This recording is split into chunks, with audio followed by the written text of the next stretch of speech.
Agora, você leu também Como Salvar a Democracia, né? Você sabe, do Levitsky. E eles comentam sobre o sistema americano como um anti-exemplo de democracia. O colégio eleitoral, os estados pêndulo, o peso no Congresso, o sistema bipartidário, e como é contra-majoritário também. É feito para você conter as maiorias. Eu te pergunto, o Trump é resultado de um negócio mal feito? E que tem como projeto mesmo, ele diz, se estabelecer como ditadura? Ou isso também é algo que a gente não sabe muito bem o que está lidando? Olha, são duas coisas que eu acho que são diferentes, mas em algum momento elas se articulam. Os Estados Unidos são a democracia mais desigual do primeiro mundo, por assim dizer. Né? E os Estados Unidos têm as instituições mais anacrônicas, mais vetustas de todo esse conjunto de países. Né? A eleição indireta, por exemplo, nos Estados Unidos, ela era algo comum nas repúblicas do século XIX. Nenhuma república hoje em dia tem eleição indireta. O modelo americano, para que o nosso espectador entenda, é uma espécie de república velha, onde não houve Revolução de 30. Então, o que acontece? Você não tem um judiciário, um poder judiciário, muito menos nacional. Quem julga questões eleitorais são os juízes comuns. Cada estado nos Estados Unidos tem a sua própria legislação eleitoral. Então, num lugar, você tem uma eletrônica, no outro o voto é manual, no outro tem uma máquina de votar que você puxa uma manivela para poder o voto, processar o voto. No outro, todos os estados têm supremas cortes estaduais, tá? Além dos tribunais locais. Então, é um sistema, no fundo, de origem oligárquica do século XVIII do século XIX, entende? Que se adaptou mal e porcamente ao sistema democrático do século XX. O que acontece, então?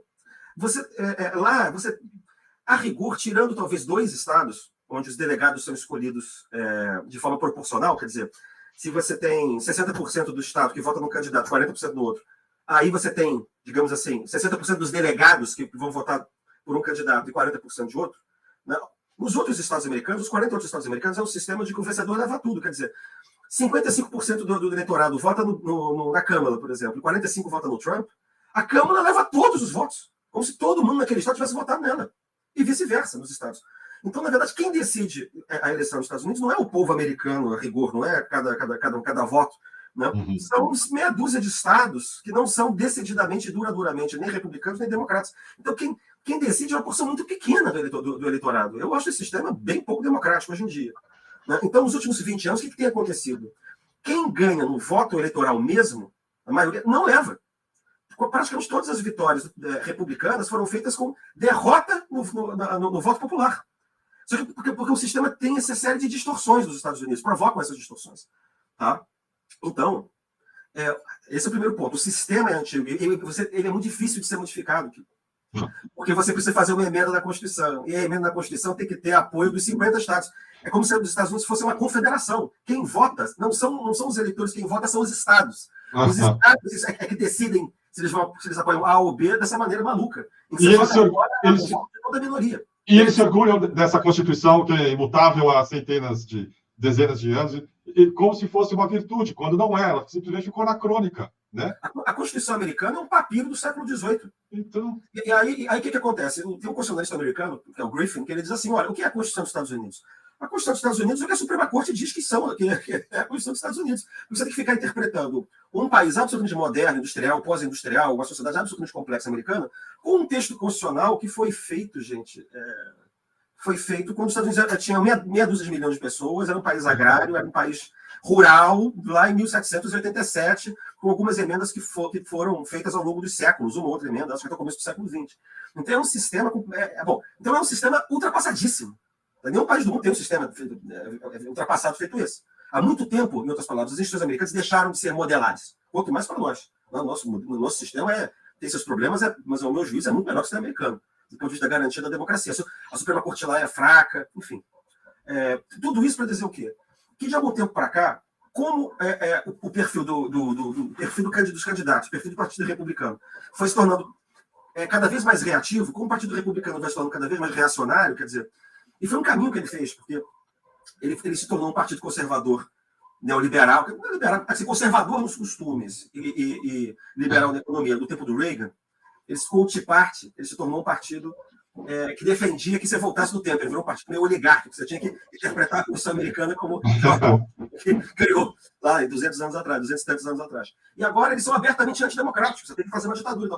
Então o que eles fazem? Para tumultuar as eleições, para sustentar a fantasia de que houve um golpe de Estado, de que a maioria do povo, e que o povo americano é branco, que o povo americano é cristão, que o povo americano é protestante, ou seja lá, não ter essa fantasia relativa a uma identidade nacional que teria 200 anos, está sendo ameaçada pelo crescimento da população hispânica, pela expansão dos direitos das minorias, da política da identidade. Tá? A gente pode até questionar os excessos de identidade. Sim, mas sim, tem esse ponto. A identidade é uma política democrática, é uma política de inclusão, enfim. Tá? O que acontece? Eles estão explorando os pontos cegos, os anacronismos desse sistema, dessas instituições norte-americanas, para criar baderna, para judicializar, para pedir recontagem, para alimentar a fantasia de que existe uma elite que domina o sistema político, que impede o povo americano de evitar, impedir o prosseguimento de um processo de decadência.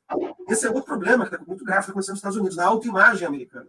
A autoimagem americana é criada desde a fundação do país na ideia de que eles são um povo eleito da liberdade, que é um povo da liberdade que Deus escolheu. Né? Você tem a doutrina não só de que a América toda é deles, você tem o destino manifesto.